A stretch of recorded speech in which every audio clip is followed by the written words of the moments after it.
de agua, que es muy importante, la parte de la alimentación y el transporte de larvas, que es la conexión directa con la parte de las camaroneras.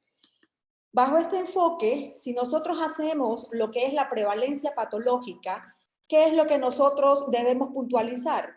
Que cronológicamente el movimiento de patógenos, si bien es cierto, ha sido heredado de otros continentes.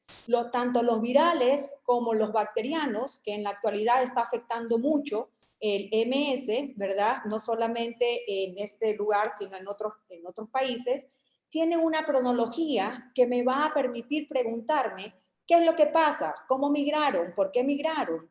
Y bajo ese esquema debo establecer mi estrategia de bioseguridad y control para el manejo exitoso de una producción económicamente rentable.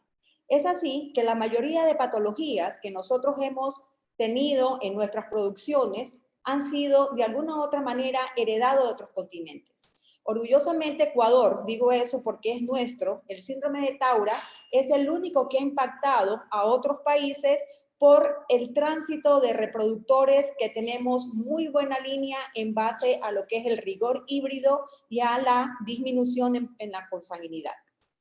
Bajo este efecto y conociendo que esto es importante, el por qué la importancia de conocer ciertos tips actuales para tener un control adecuado de las bacterias, debido a la resistencia que de alguna u otra manera hemos tenido no solamente en el área acuícola, sino en toda la cadena productiva que ha afectado de alguna u otra manera hacia el consumidor final, en este caso el humano.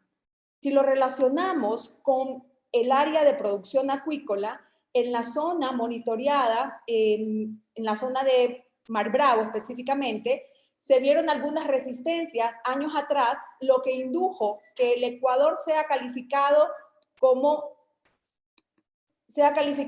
un país cero uso de antibióticos. Es así que tenemos resistencia de ciertas bacterias incluso a antibióticos que no hemos usado. Por eso la alternativa de que no utilicemos estos tipos de antibióticos, sino más bien probióticos o ácidos orgánicos, que es lo que vamos a ver un poco más adelante como tips de uso de prevención de bacterias específicamente. ¿Cuál otra problemática nosotros tenemos en la actualidad a nivel de Ecuador y a nivel mundial? La problemática especial de que cuando tenemos un cultivo de microbiología y tenemos mortalidades, ¿qué es lo que sucede? No hay una recuperación en placas de agar de dichas bacterias. Y nos preguntamos, entonces, ¿qué está pasando? ¿Qué es lo que está matando? Ya las bacterias han desarrollado otra capacidad que lo pueden buscar en internet, que es de ser bacterias viables y no cultivables.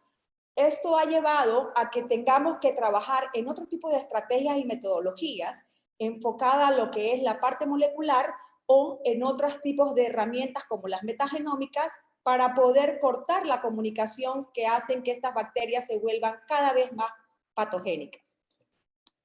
Es así que aún con todas estas producciones, nosotros tenemos o un buen manejo o una buena genética que ha hecho que en el 2019 y 2020 las libras de producciones del Ecuador se vean de manera exponencial cada mes que está pasando. Entonces, si lo correlacionamos con la parte de patologías, hemos tenido disminuciones bastante drásticas enfocadas a lo que es el virus de la marcha blanca, perdón. Sin embargo, ya a partir del 2015 empezamos a tener una cierta presencia que disminuyó enfáticamente la parte de la producción larvaria. Entonces, aún con todas estas estrategias de manejo y aún con pérdidas en producción, nuestra proyección es bastante pujante como país productor en esta línea. Entonces, si nos puntualizamos específicamente a lo que es la zona de la península de Santa Elena, desde Anconcito hasta San José, vamos a tener un número de 250 laboratorios aproximadamente, entre 20 y 24 maduraciones, y con un porcentaje de producción de náuplios brutos y facturados entre 800 a 900 millones de náuplios podríamos estar teniendo, ¿verdad? A nivel de la producción de larva, pues esto está fluctuando según las patologías que tenga cada sector. ¿Y qué es lo que nosotros debemos puntualizar? De que la mayoría de empresas que están trabajando de manera normal o integrada tienen una estrategia de manejo.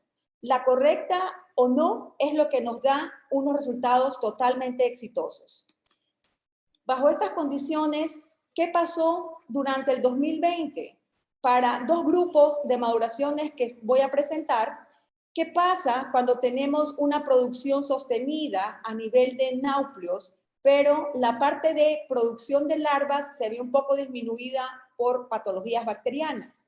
¿Cuál es la proyección de esas maduraciones hacia el 2021? Algunas es de mantenerse, otras es de proyectar un 10 a un 20% más y otras pues definitivamente de tratar de apalear un poco profilácticamente los problemas que han tenido desde el punto de vista bacteriano. Esta maduración es específicamente la zona de Playa Bruja, donde tenemos una supervivencia del 84.66% en las larvas. Esto es producción específicamente de Aquagem, donde se han mantenido una estrategia de manejo a nivel de bioseguridad que ha permitido mantener estable lo que son sus producciones. Vamos a ver a nivel de zonas cuál es el impacto, por qué tienen esta parte productiva, a más del manejo, a más de la genética, qué es lo que está sucediendo a nivel de las estrategias profilácticas que se han implementado. ¿Qué es lo que nosotros siempre estamos buscando? Siempre enfáticamente estamos buscando a los vibrios. Si vemos un sistema larvario, siempre va a ser un banco que recibe mucho, se depositan muchas cosas, mucho desperdicio, pero muy poco se retira a la velocidad que las larvas en realidad lo necesitan. ¿Qué estamos teniendo a más de problemas bacterianos por vibrios? Estamos teniendo problemas por pseudomonas. Y estos problemas por pseudomonas han causado un deterioro y mortalidades realmente muy graves. Entonces, a más de todo esto, nosotros debemos conocer qué tengo yo en mi sistema, cuál es la carga bacteriana que manejo. Si yo no manejo un histórico de lo que estoy teniendo en producción, difícilmente puedo establecer una estrategia de control bioseguro para una producción exitosa. Esto me gusta mucho ponerlo y lo actualizo cada año porque me da el plus de si estamos nosotros trabajando de una manera segura o estamos dejando a un lado las medidas de bioseguridad que se reflejan con un incremento de altas cargas de vibrios. Si vemos los círculos amarillos y verdes, me está diciendo que para el año 2015, el año 2017, 2019 y 2020, la península de Santa Elena tuvo incrementos de unidades formadoras de colonia superiores a los exponentes que no son peligrosos, exponente a las 5. Y esto me indica de que debemos tomar medidas de bioseguridad. Los que hacen controles diarios tienen la certeza de poder tener controles inmediatos y poder tomar estrategias de manejo. Conociendo esto, ¿qué es lo que nosotros debemos también saber? Si en realidad lo que estamos nosotros utilizando me está dando un resultado a nivel de supervivencia esperado. Se habla mucho de las zonas. Si bien es cierto la parte de la sectorización de Mar Bravo, la Diablica, es mucho más problemática con respecto a San Pablo y mucho más con respecto a Playa Bruja, que es el enfoque donde se hizo la recopilación de información para tener estos resultados arriba del 80% de una manera biosegura. Sin embargo, Mar Bravo y la Diablica han sido impactadas desde el año 2015 con recuperaciones bastante buenas, pero sin embargo siguen habiendo esas pérdidas. ¿Esto a qué se debe? ¿Qué es lo que nosotros estamos viendo? Si preguntamos a todos los laboratorios van a decir, yo trabajo de una manera biosegura, manejo una buena genética, estoy utilizando alimentos de alta gama, mido todos mis parámetros y tengo claro al patógeno que me está causando la enfermedad o la pérdida. Entonces, bajo ese esquema, si estas estrategias de manejo son exitosos, la pregunta sería, ¿qué es lo que no estamos haciendo en comparación a las pérdidas que estamos teniendo sin ser detectadas específicamente o sin ser evitadas, que es el problema? Estos son resultados de laboratorios de la zona donde me dicen, tenemos problemas en la carga bacteriana del agua. Si vemos, la carga bacteriana en aguaje o en quiebra se mantiene alrededor del exponente a la 2. Hemos manejado esto desde muchos años atrás. La pregunta en este caso, si las condiciones se encuentran dentro de los rangos, ¿qué es lo que estamos haciendo para que estas cargas realmente impacten cuando ingresan a nuestros sistemas? Entonces, ya está relacionado la parte de temperaturas con lo que son presencias bacterianas, tanto en camaroneras como en laboratorios. En la actualidad, con el detonante del vibrio paremolítico, hemos nosotros modificado ciertas estrategias, como es la desinfección del agua, que se ha tomado de una manera muy continua. Algo que siempre hago énfasis es el intercambio de patógenos a nivel de las corrientes. Parece algo que no me va a afectar porque yo puedo tener mi agua dentro, pero ¿qué es lo que está pasando cuando yo no veo los movimientos de corriente a nivel de lo que son las migraciones, ya muchas veces de toxinas propias del ambiente, como son mareas rojas, que se ha visto ya presencia de dinoflagelados o ciertas algas sin presencia de colores rojos? Entonces, presentamos mortalidades dentro de los sistemas larvarios y no sabemos a qué se debe. Bajo estas condiciones es importante hacer el énfasis y tener como ejemplo este movimiento de contaminante para la producción en general. Todos los laboratorios de larvas tienen un punto de toma de agua, ya sea well point o puntas enterradas con respecto a la corriente. ¿Y qué pasa si tengo yo el impacto de un vecino que no está haciendo las cosas correctas?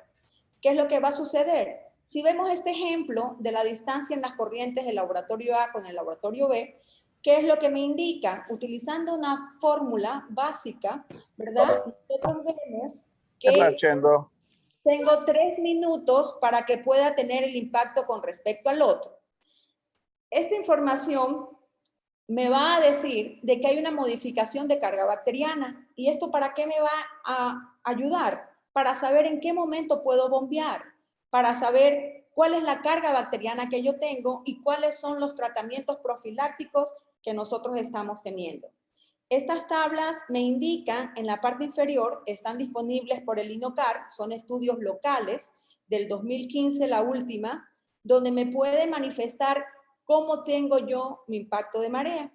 Entonces, eso es importante que ustedes lo cojan. A nivel de los factores, es conocido de que altas densidades, por eso algunos laboratorios ya bajaron su punto de equilibrio a densidades menores de nauplios por litros, condiciones de estrés, falta de alimento o alimento mal utilizado, tratamientos no efectivos y sobre todo, que es lo que veo con mucha frecuencia, productos no adecuados para las patologías que tienen o para las necesidades que requiere su sistema. Bajo esto, debemos decir entonces, cuando hicimos nosotros tratamientos de bioseguridad en la época de la mancha blanca, que conocíamos al enemigo y que sabíamos cómo tratarlo y qué tratamiento hacer, ¿ha sido efectivo? ¿Qué ha pasado entonces a lo largo del año? Presentamos las mismas patologías desde hace muchos años. ¿Tenemos identificados los problemas? Sí, pero en realidad, ¿qué pasa cuando un tratamiento me funciona y luego no es eficiente? ¿Qué ha pasado con las cargas bacterianas? ¿O qué ha pasado si realmente estos sistemas han sido adaptados o he copiado lo que ha hecho mi vecino sin necesidad de implementar realmente a los requerimientos que tengo en mi sistema? Otra de las cosas que se ha volcado como un tabú es, estamos persiguiendo solo a un culpable, que es el vibrio paremolítico. Pero ¿qué sucede? A nivel de contaminantes ambientales, tenemos el clado Harvey, donde me incluye todos estos patógenos de vibrios que se encuentran en la parte inferior, donde el vibrio paremolítico es uno más. ¿Qué sucede? Las pseudomonas ya las estamos tomando en cuenta para los controles, me parece muy interesante, porque son unidas en conjunto con el vibrio paremolíticos los reales causantes de mortalidades en los sistemas de producción. Entonces, algo que sabemos es, entonces, ¿es seguro no desinfectar el agua? He podido escuchar a ciertos biólogos de la península de Santa Elena que me dicen, yo sigo trabajando sin tratamiento. ¿Qué es lo que les digo? No es lo más aconsejable. ¿Por qué? Porque cuando tiene una corrida en proceso, ya a punto de cosechar, si se despuntan los vibrios, definitivamente no va a tener una capacidad de reacción.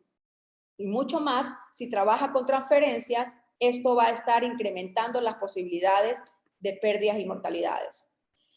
Bajo el efecto, entonces, de la desinfección del agua, hay varios productos que se utilizan, como el cloro, peróxido, ciertas sales, carbonatos, ozonos y filtración, donde sabemos que la carga de bacterias, tanto en la entrada o en el reservorio o en los tanques, cuando hablamos de bacterias totales, estamos relacionando con la aplicación de probióticos. Ojo, un exceso de bacterias totales también va a causar problemas de descontrol de oxígeno.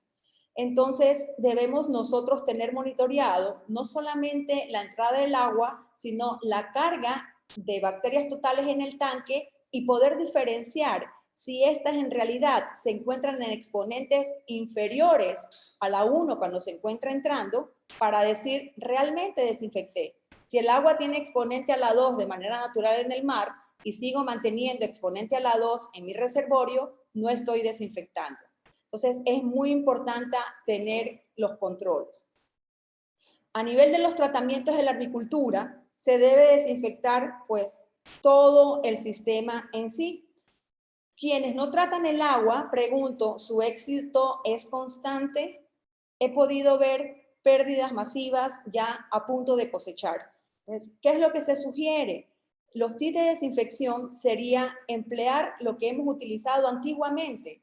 He podido ver que resultados muy buenos en laboratorios en esta época han retomado los manejos que antiguamente usábamos. Y eso es la de desinfectar superficies con ácidos y con cloro, tener un llenado. Esta concentración es relevante. ¿De qué va a depender? De la concentración de carga bacteriana que usted tenga. Entonces, puede ser de 1, de 10, de 20 o de 30 ppm de acuerdo a su sistema. Hay quienes lo generalizan. Mi sugerencia es, deben, por favor, tratar de puntualizar cuál es su requerimiento. La utilización de filtros, ozono y eliminar este contaminante por la residualidad hace de que se vuelvan mucho más efectivos los tratamientos de desinfección de agua. Bajo este esquema, ¿qué es lo que han utilizado? Algunos utilizan ciertas concentraciones de cloro. ¿Cuál es el inconveniente que veo? Que no toman en consideración, no todos, el ingrediente activo del compuesto que están utilizando para su desinfección. Sin embargo, la secuencia que todos utilizan es ingresar el agua, desinfectarla, muchas veces neutralizarla con vitamina C, tiosulfato, agregan EDTA, recirculan, airean para evitar problemas posteriores y aplican carbonatos. ¿Qué es lo que estoy viendo? Y lo vamos a ver al final. Un desbalance a nivel de la carga de carbono, de calcio, sin que sea un desbalance propio del agua de mar. Es un desbalance inducido por ciertos manejos. Ok, esto me pareció importante incluirlo debido a que algunos trabajan con 30 ppm o dicen utilizarlo con un ingrediente activo de cloro del 37%. Si lo llevamos a toneladas, deberían utilizar 81 ml por tonelada y lo que están aplicando son cantidades menores. Para el ejemplo del que esté utilizando un ingrediente del 10%, tendría pues que utilizar 300 ml por tonelada si va a aplicar la misma concentración. Entonces, bajo ese efecto, sí hago énfasis a la importancia de qué ingrediente activo estoy utilizando para poder hacer mi cálculo de manera correcta.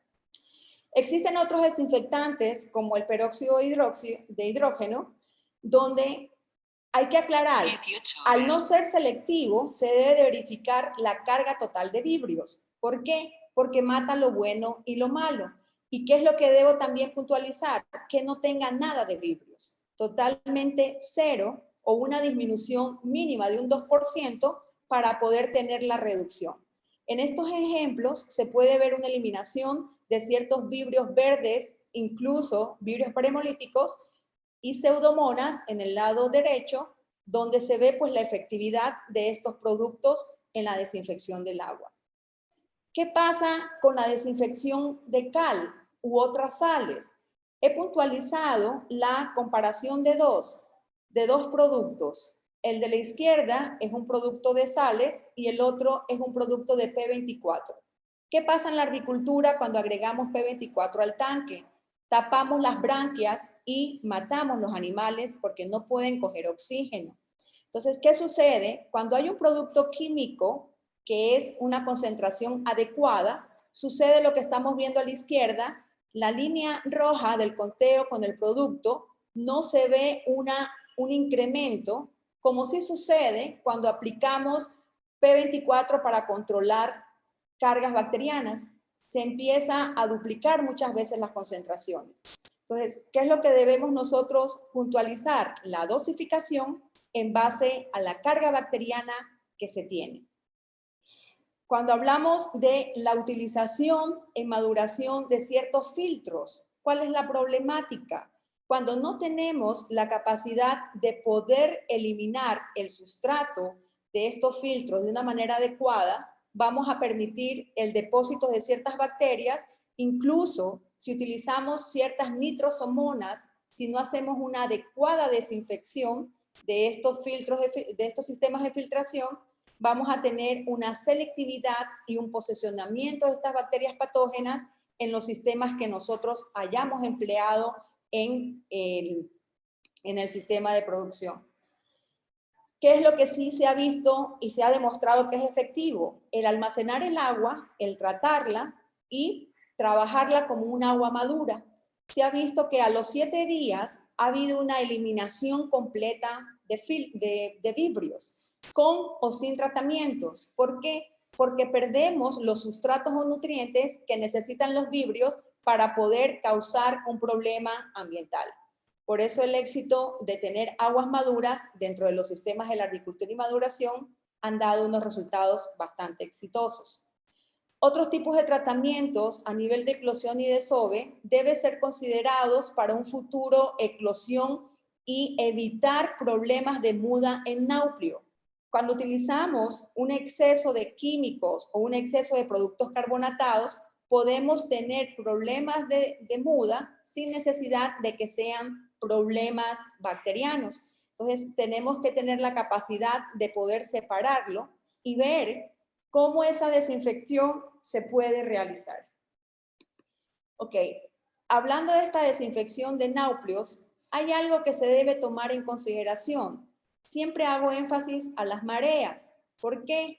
Porque esto me va a traer una carga. Si a esto le sumamos la parte de la influencia de la luna, se ha podido ver que tanto la carga bacteriana en cisigia o en cuadratura, máxima marea y baja marea, relacionado con la carga de náuplios, tiene una relación directa cuando están con los aguajes, que eso es conocido por todos. Pero, ¿qué tiene que ver un aguaje si yo estoy trabajando en un sistema interno domesticado? Pues la parte del ritmo circadiano se ve una afectación directa que influye sobre estas cargas bacterianas. Entonces, se debe hacer también un énfasis particular. ¿Qué sucede con la desinfección de algas y artemias? ¿Son deficientes? Cuando dependemos de un tercero que me está proveyendo una carga importante de mi nutrición, que son las algas, debo tener constancia de que no me está influyendo dentro de mis sistemas ni vibrios ni pseudomonas. Y mucho más importante, que las células por ml estén en la concentración que deben hacer. Igual, he podido hacer conteos de artemias en la actualidad con muy buenos controles en producción, cosa que teníamos antes con concentraciones elevadas a las 6 y a las 7, donde se veían pues los problemas ya en la agricultura. ¿Cuáles son los tips de desinfección de algas y artemias? Utilizar productos como ácidos orgánicos en una concentración de 0.5 a 2 ml de tonelada, o inclusión de probióticos en artemia para poder ser utilizados como encapsuladores que van directamente dentro del tracto digestivo de las células, de los animales, perdón. Hay algo importante. Se sugiere alimentar 40.000 células por ml de algas hasta el final del ciclo, no por nutrición, solo por estabilización de lo que es la alcalinidad dentro del sistema y el pH. Cuando hablamos del porcentaje de alimento, este debe ser ajustado de acuerdo a la salud, que eso lo veremos en la parte de nutrición. No solamente existe para los náuplios el yodo, existen también otros productos como ácidos orgánicos que están dando una desinfección mucho más amigable con el sistema y está dando un control más exitoso con respecto a la carga bacteriana final que se obtiene. Además, cuando hacen este tipo de pruebas, deben controlar el no dañar al nauplio y lograr también la desinfección, ¿no? Entonces, varias concentraciones han sido comparadas con respecto al nauplio, desinfecciones de 6.000 ppm, no de todos los ácidos orgánicos, porque algunos causan deterioro del mismo, ¿no? Entonces, cuando hablamos de problemas de retrasos, deformidad, hay muchas consecuencias que nosotros podemos aducir, pero ¿qué es lo que estamos nosotros tratando de ver? Que si hay una diferenciación a nivel de cargas bacterianas, malos manejos de desinfección o malas siembras.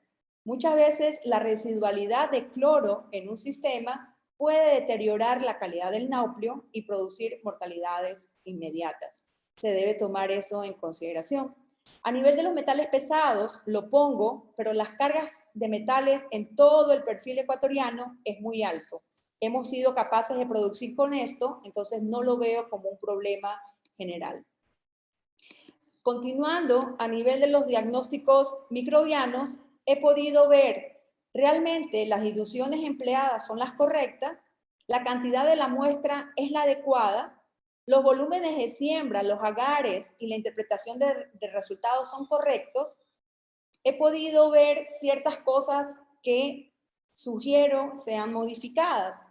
Una de esas es como la foto que está a la izquierda, a la derecha, perdón, tenemos una misma placa dividida para un mismo tanque. Eso no se debería hacer. Otra de las cosas, utilizar el método oficial para hacer conteos totales, ya sean estos siembra en superficie, por diluciones o siembra en profundidad. Cuando hablamos del error de cuantificación, ¿qué es lo que sucede cuando yo trato de meter muchas bacterias dentro de una misma placa y mucho más si trato de dividir esa placa? No van a entrar todas y se van a quedar fuera ciertas bacterias. Al no poderlas contar, ¿qué es lo que digo? ¿Por qué se mueren los animales si mis cargas están muy bajas? He aquí el énfasis de poder hacer una dilución, una siembra correcta y un volumen adecuado de siembra.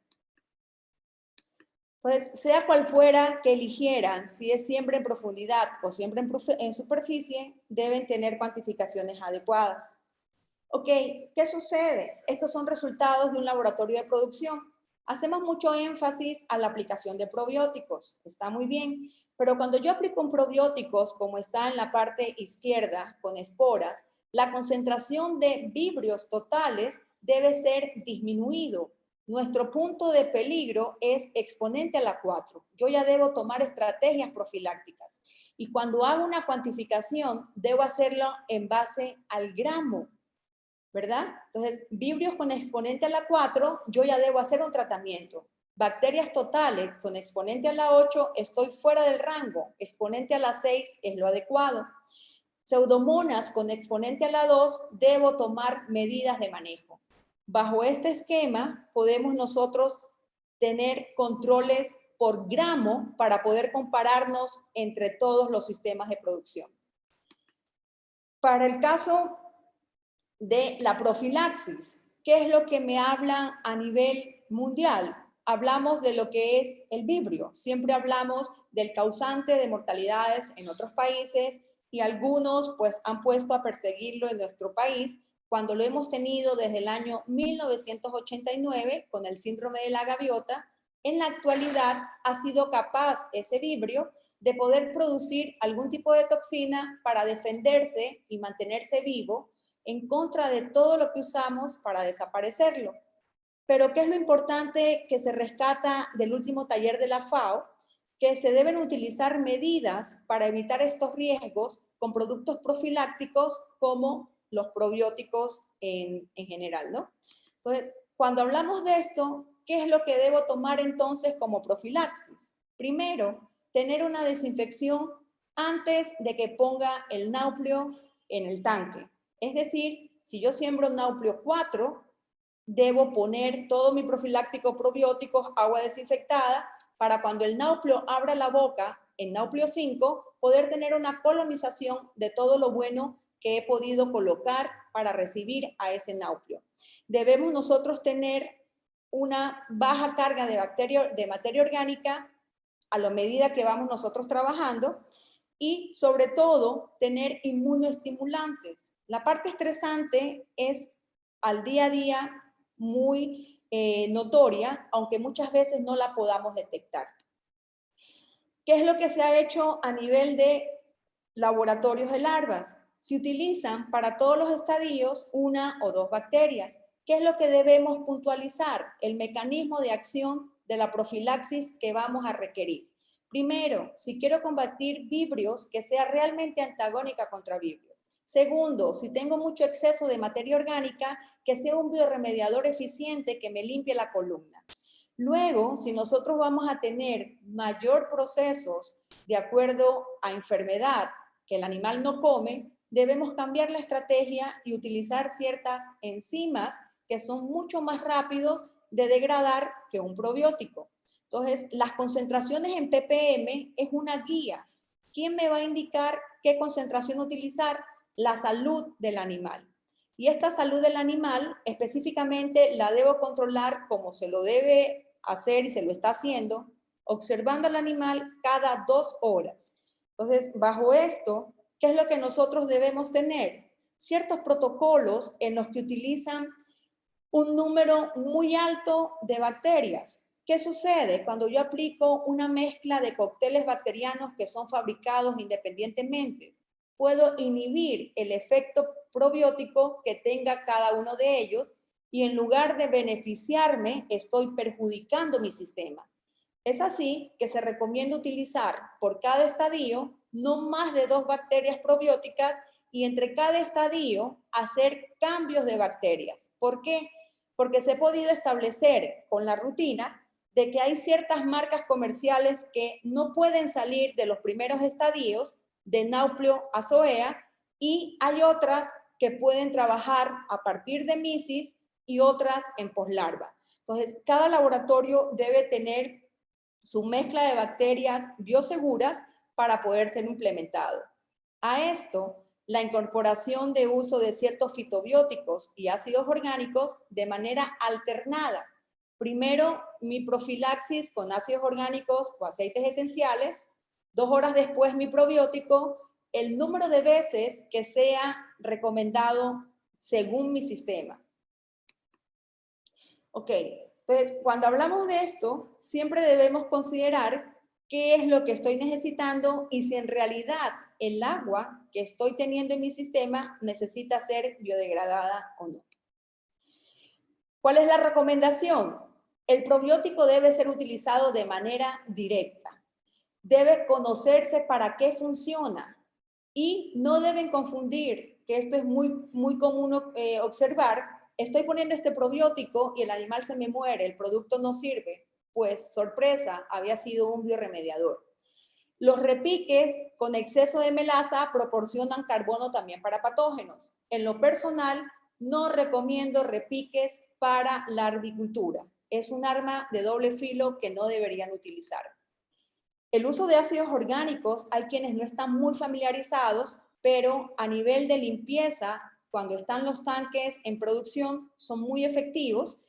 La concentración va a depender de la capacidad o de la concentración mínima inhibitoria y deben ser empleados mezclados con aceites esenciales. ¿Por qué? Por el mecanismo de acción independiente que tiene cada uno. El ácido orgánico no disociado impide el metabolismo dentro de las bacterias y el aceite esencial elimina la pared de las bacterias, siendo mucho más efectivo mi tratamiento. Continuando a nivel de lo que es la calidad del agua, nosotros vamos a ver el uso de agua dulce para aclimatación de camaroneras que están desarrolladas en esas concentraciones de sal. ¿Qué pasa con el estrés del oxígeno? Siempre discuto sobre esto porque me dicen, yo tengo burbujeo, pero no tienes molécula biodisponible. Y otra cosa es el balance iónico. ¿Qué está pasando en realidad con esto? Ok, ¿qué pasa cuando nosotros trabajamos a nivel de aclimatación de de larvas? Dentro del agua dulce, las pseudomonas encuentran un confort de desarrollarse. Si no las hemos detectado cuando tenemos un cultivo normal, ¿qué es lo que puede suceder? En estas aclimataciones, ellas pueden proliferar y causar mortalidades.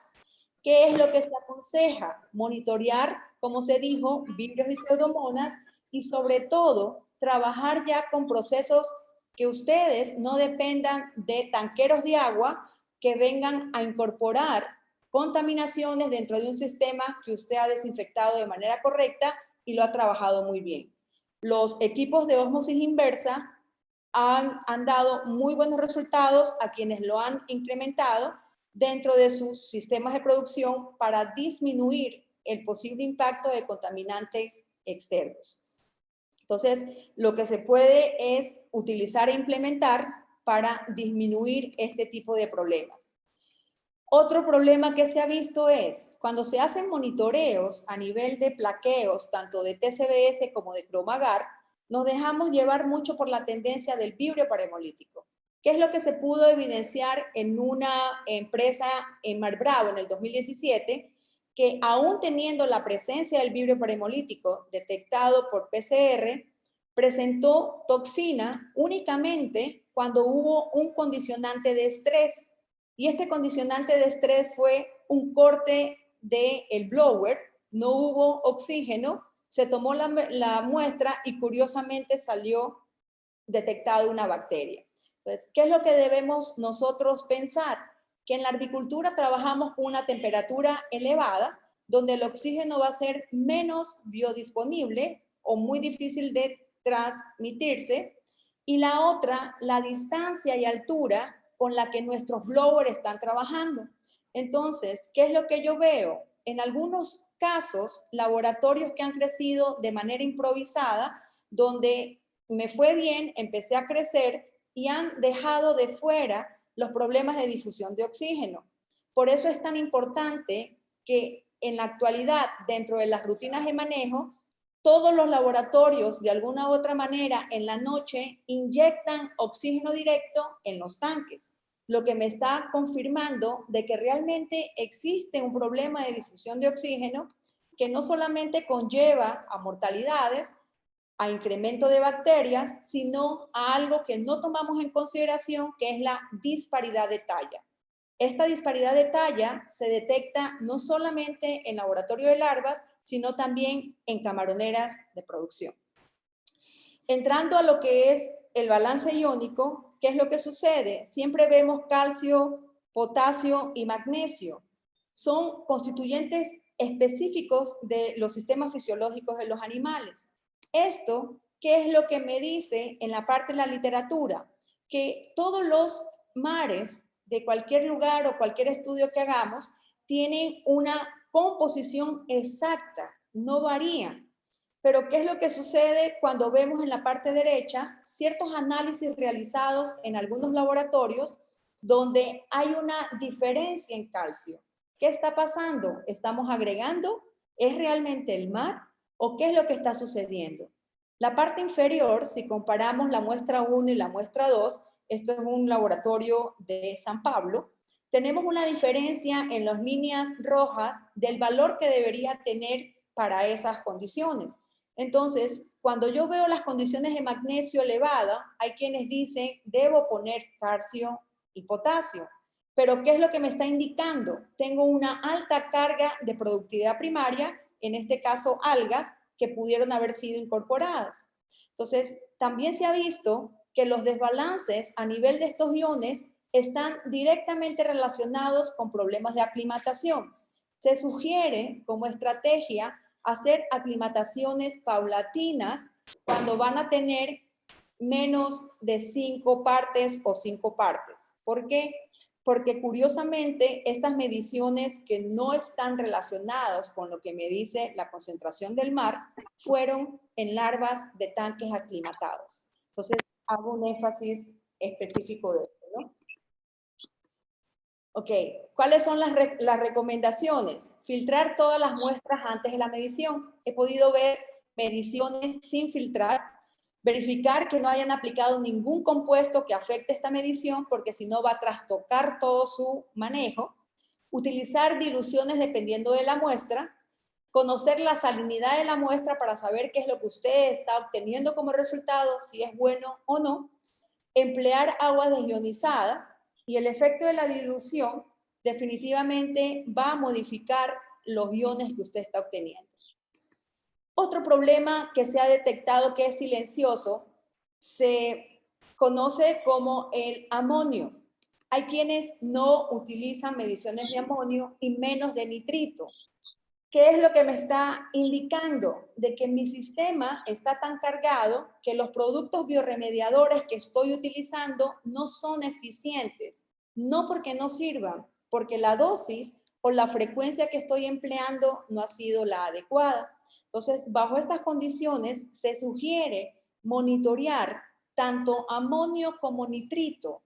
¿Qué pasa si tengo el nitrito más elevado? Definitivamente, mi biorremediador no está siendo eficiente para completar el ciclo y evitar algún proceso de toxicidad posterior. Entonces, bajo ese efecto, se debe también tomar eso como parámetro. Tabla de alimentación. Dentro de esto, he visto también varios problemas donde quienes dependen de la compra de algas de otros laboratorios no miden el tamaño del alga que están poniendo en los estadios iniciales. En la actualidad he podido ver que ya las algas han sido cambiadas de especie para poder encajar a la medida exacta en la que nuestros estadios están requiriendo un tamaño adecuado. Es así que estudios realizados comparativos por Cobos en el 2010 indicaron que la mezcla de ciertas algas, rotíferos, incluso náuplios de artemia, dieron pues resultados bastante eficientes.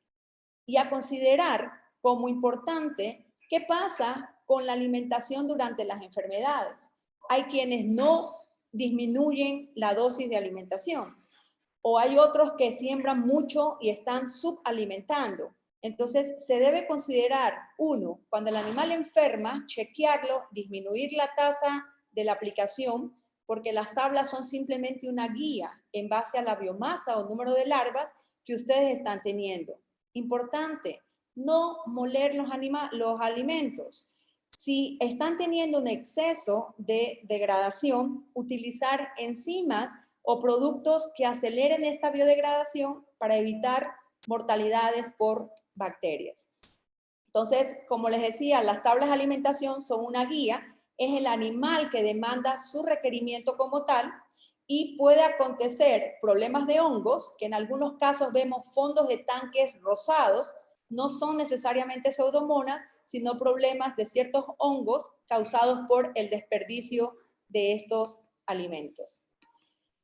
Y finalmente, como sugerencia, pues también he visto trabajos exitosos a nivel de laboratorios, pero con muy alta carga en transporte para evitar tinas o el número de carros. Entonces, se sugiere trabajar de acuerdo al número de horas de transporte, si va de 15 o de 2 a 4 horas, con cantidades relacionadas en esta tabla, que van de 300 larvas por cartón a 6.500 larvas por cartón. Utilizar productos que activen el sistema inmunológico y evitar el uso de ciertos productos que sean disminuidos, ¿no?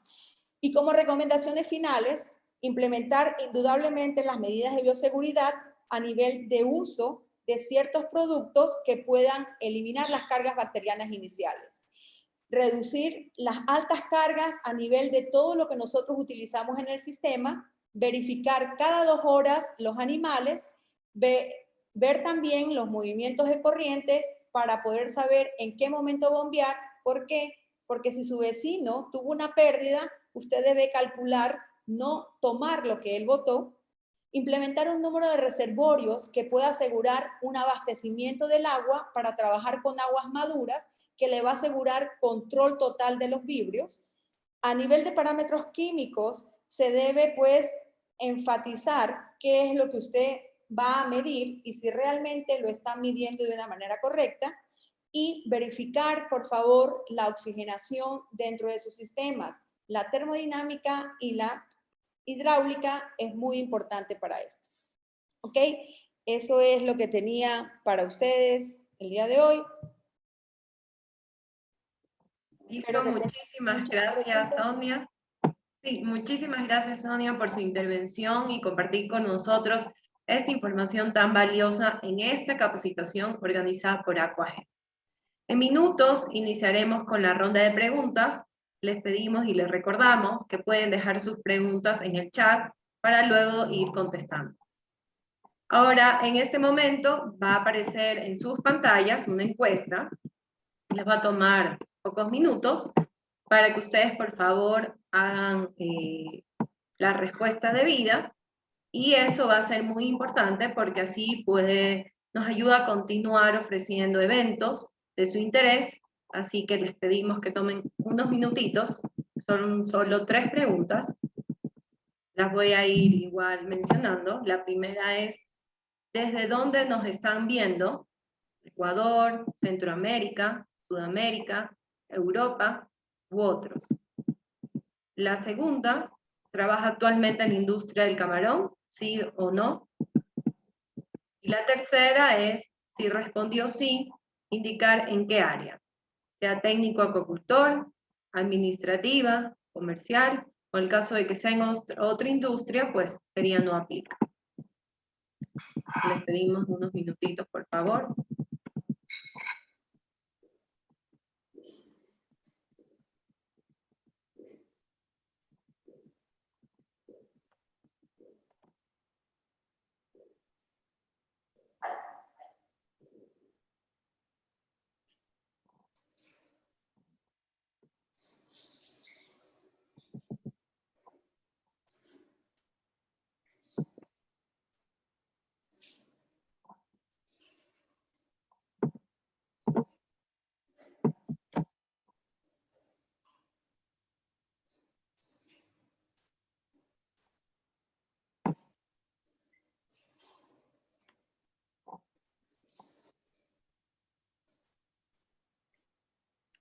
Bueno, vamos a ir realizando pues la ronda de preguntas. Si desean, como les indicaba anteriormente, pueden hacerla en el chat. Si no, pueden activar sus micrófonos para ir preguntando de manera ordenada, por favor.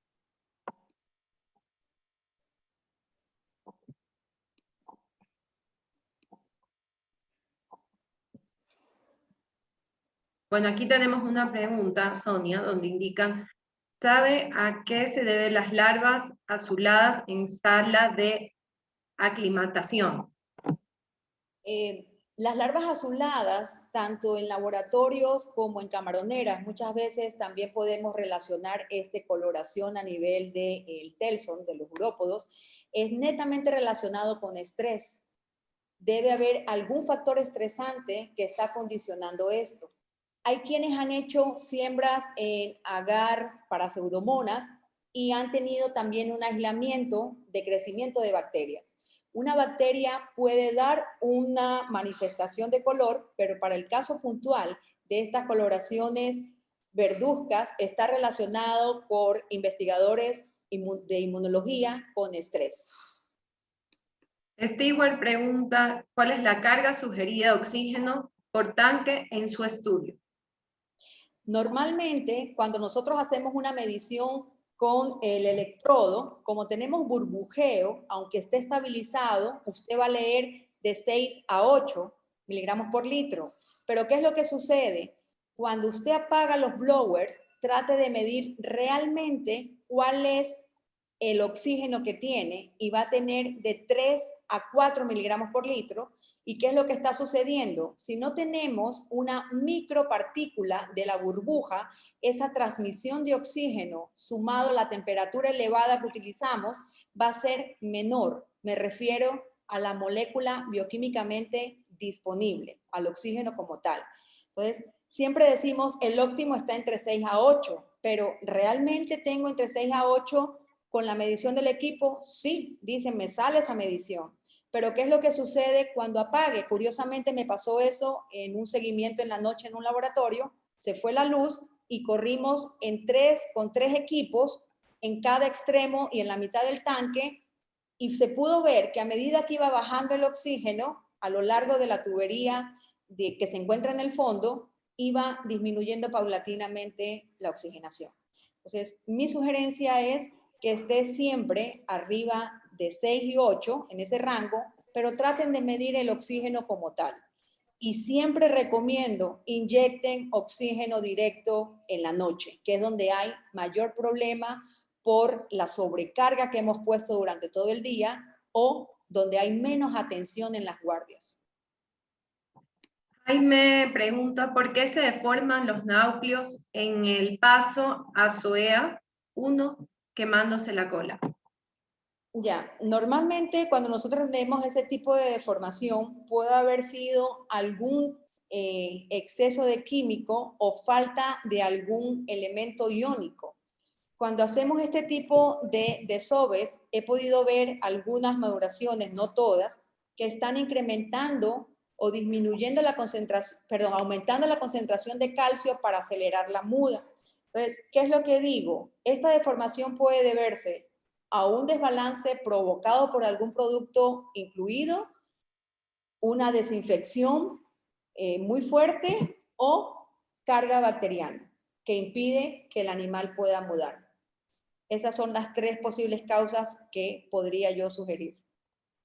Lenin dice, ¿qué tan factible es el uso de la manguera microporosa en laboratorios de larva?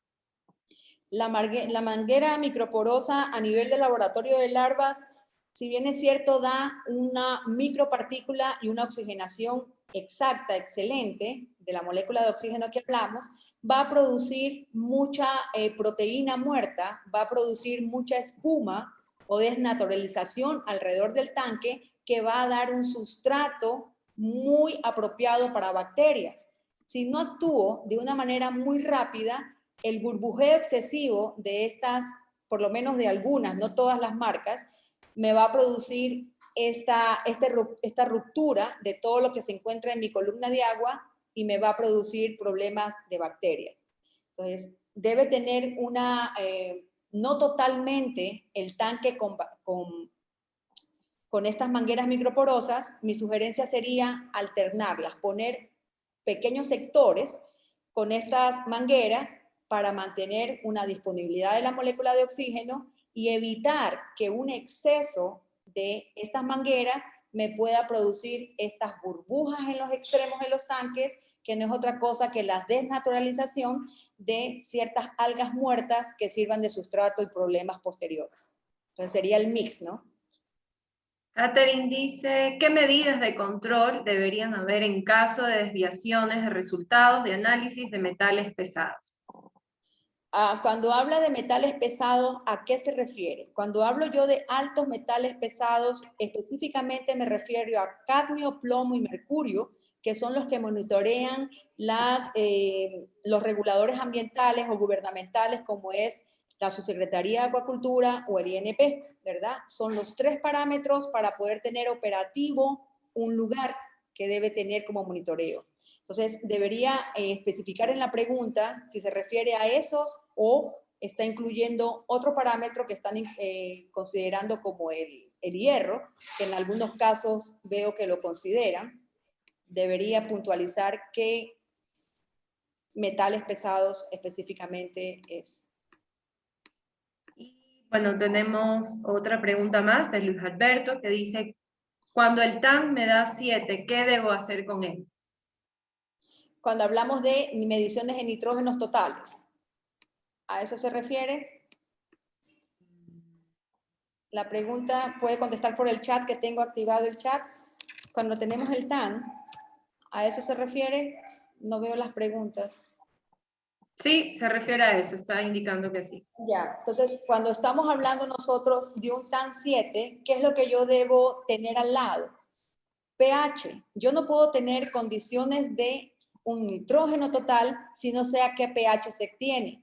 ¿Qué es lo que nosotros debemos tener? Siempre se habla de un pH neutro. ¿Qué pasa en la actualidad cuando estamos poniendo productos carbonatados que me suben el pH, ¿verdad? Paulatinamente lo suben muy poco, pero el exceso hace que estemos en pH 8, 8.5. A esto sumado la salinidad que manejamos en la agricultura, que es arriba de 35, puedo tener toxicidad por exceso de nitrógenos en un sistema y no saber que en realidad se están muriendo porque mi factor de amonio se volvió tóxico simplemente por esas dos variables, temperatura y pH. Entonces, el pH, el TAN de 7 no me dice mucho, a mí me habla más bien los otros dos valores de pH, si está arriba de 8, 8.4, pues debo trabajar en disminuirlo para poder llegar a la neutralidad y evitar toxicidad que no me dé tiempo de reacción en el momento que sucede que yo no esté preparado. Adrián consulta, ¿no existir un buen mantenimiento de las máquinas empleadas para el bombeo de oxígeno? ¿Qué tan posible alto sería la mortalidad por estrés debido a los niveles de decibeles? Ya, cuando hablamos de equipos, los equipos miden bien. No estoy hablando que los equipos no sirvan. Lo que estoy refiriéndome es que cuando nosotros tenemos un electrodo que está con continuo movimiento del burbujeo del tanque, me va a marcar porque él va a tender a estabilizarse, ¿verdad? Pero mi sugerencia es que lo pongan sin el movimiento del agua. Entonces, la mortalidad por oxígeno, yo creo que son las más altas que tenemos fuera de las que son causadas por bacterias. ¿Por qué? Porque, por lo que comenté, muchas veces el blower está sobredimensionado. He podido escuchar, yo tengo 10 HP de un blower que me sobra 5 HP para lo que necesito, pero realmente no todos los laboratorios, no generalizo, no tienen un estudio de hidráulica con respecto a altura y distancia de lo que va a proporcionar de oxígeno. Entonces, ahí sí hay problemas notables de falta de oxígeno por estos dos limitantes que están netamente relacionados con la ingeniería y la construcción del laboratorio como tal. Bueno, pasamos a las dos últimas preguntas y Jonathan indica, ¿recomienda aplicar varias bacterias probióticas en un estadio específico de la larva? ¿Cómo sabemos si todos los grupos de bacterias probióticas están cumpliendo su función o sola una especie o grupo está dominado el sistema? Lo que pregunta él. Ya, cuando hablamos de bacterias, no sé, lo primero que recomiendo es usarla directamente, no producirlas masivamente en un tanque porque no sabe qué tiene. Segundo, cuando hablo de aplicar varias bacterias, me refiero primero a una, como sea su sistema, 2 o 4 horas después, otra, ¿verdad? Entonces, usted tiene dos variables que está aplicando, que era lo que yo veía antes, que en un mismo estadio aplicaban 6 u 8 bacterias. Si teníamos 12 alimentaciones, aplicaban 5 o 6 diferentes bacterias. Eso es lo que recomiendo que no lo hagan, que seleccionen por estadio máximo 2 que les estén funcionando.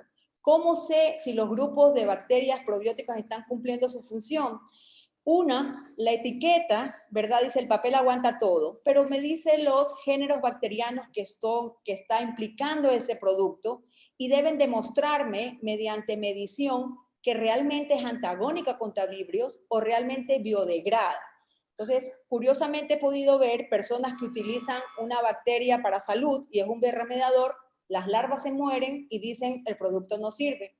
Entonces, ¿cómo saberlo? Cuando usted la está aplicando, usted debe ver al microscopio si está funcionando para que el animal pueda disminuir. Si es para biodegradador, esta bacteria, coja usted un beaker de vidrio ponga la bacteria y empiece a ver el tiempo de reacción, si está eliminando los sólidos que se encuentran en el sistema o no. Entonces, ahí usted puede medir en su sistema, en base a su carga, en base a su manejo, si ese producto está sirviendo de manera eficiente para lo que le han vendido a usted. Vamos a la última pregunta de Freddy, y es lo que dice que en el caso de un laboratorio improvisado, aparece una formación, un alga, y me está consumiendo oxígeno por las noches, ¿qué medidas puedo aplicar en este caso? Ya, cuando nosotros hablamos de que estoy en la noche, la única medida que usted tiene es meter oxígeno. Hay quienes ponen agua oxigenada, ¿verdad? Pero, ¿qué es lo que sucede? Puedes quemar las larvas si no tiene la dosis adecuada. Si la tienes, está muy bien. ¿Qué pasa? No puedes, si tienes agua para hacer recambio, se recomienda hacer un recambio. Si tienes agua temperada. Si no, tienes solamente que tratar de controlar el oxígeno para poder esperar que al día siguiente hacer un recambio adecuado, poner el agua a la temperatura adecuada y disminuir el efecto. El peligro es, si esa cianobacteria está produciendo toxinas, no va a tener usted tiempo ni ninguna reacción positiva al inyectar oxígeno. ¿Por qué? Porque la toxicidad va a ser inmediata, no va a tener tiempo de reacción. Solamente estará poniéndole un paliativo de oxígeno si es el caso de que la toxina actúa dentro del tanque, ¿no? No se ha visto esto, pero la recomendación es, si tiene cómo recambiar, recambie. Si tiene la temperatura igual que el tanque, es lo adecuado, y ayúdese con oxígeno. Bueno, muchísimas gracias a todos los que hicieron sus preguntas. De igual manera, Aquagen seguirá realizando este tipo de eventos. El próximo será un webinar muy interesante en este mes de mayo próximo. Si desean registrarse, le pasaremos un link por el chat para que lo puedan hacer de esa manera. Y agradecemos a las personas también que se han conectado a este evento el día de hoy. Les recordamos que pueden seguir a través de las redes sociales @aquagen.es o escribir al correo info@aquagen.com.es. Muchísimas gracias.